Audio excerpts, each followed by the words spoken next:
Tara na at simulan natin ang bagong adventure dito sa Galilee Wonderland. After lunch nga pala ito ay lalakad na kami papunta nga sa resort. Sinundo na nga ni Kuya Richard ang kanyang mga pasaheros at ayan, o diba, excited na nga silang maligo dahil sobrang init nga sa mga oras na ito katanghali ang tapat. Pagkarating nga nila Kuya Richard ay isinakay muna nga yung mga pagkain. Pagkatapos ay sumakay na nga rin sila at lumakad na nga rin kami dahil nag-aantay na nga doon sila Andrea. At dito nga ay inabutan na nga namin na nandito sila nag-aantay sa amin. Ninahinga nila kami sa labas bago nga din sila pumasok sa loob.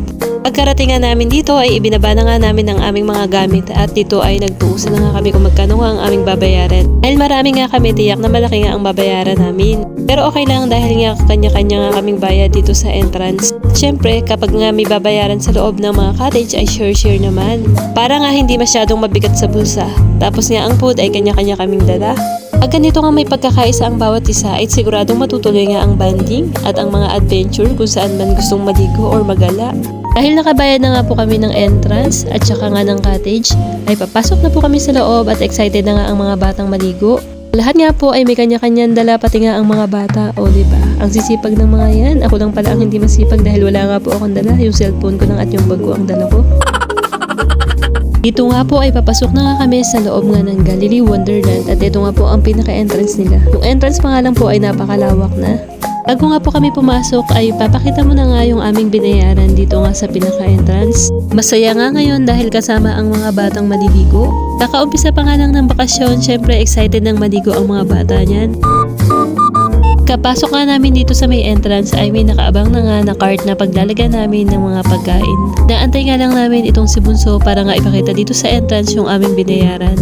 Nakaready na rin pala yung cart na paglalagyan ng aming mga pagkain para nga papunta dun sa aming cottage. Mahirap din kasing magbitbit dahil malayo-layo nga yung aming pupwestuhan.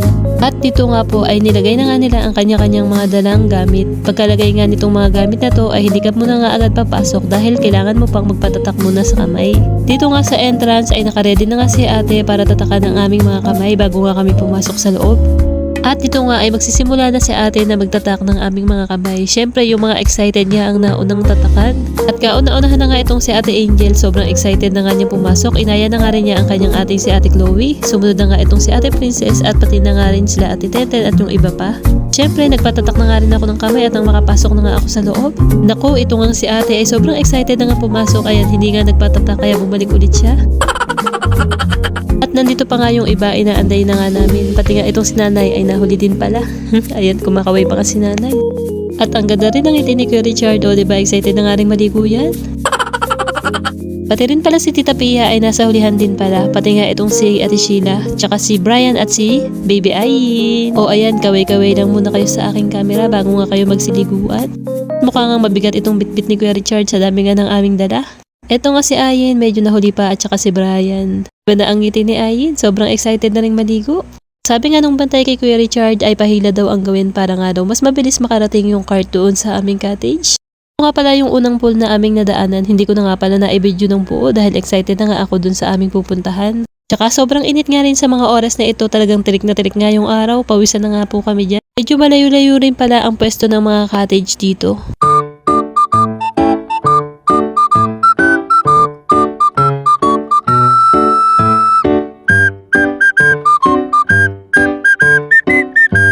Nakakatawa naman talaga itong si Baby Max. Tignan nyo naman, hindi nga siya napapagod, hindi nga siya nagpapabuhat dyan.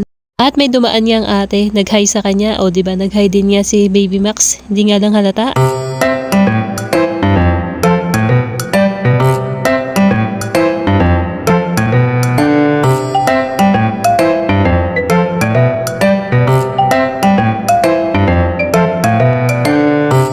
Karating nga namin sa may cottage ay nakakita nga ng tubig si Baby Max. Yung tubig nga na to ay parang hugasan nga lang ng mga paa. Tignan nyo naman ang style ni Baby Max. Aba, naupo na nga dito agad sa sobrang excited at nagbasa na nga agad ng paa. Napakainit naman kasi sa mga oras na to kaya gustong gusto na nga magbasa ng mga bata.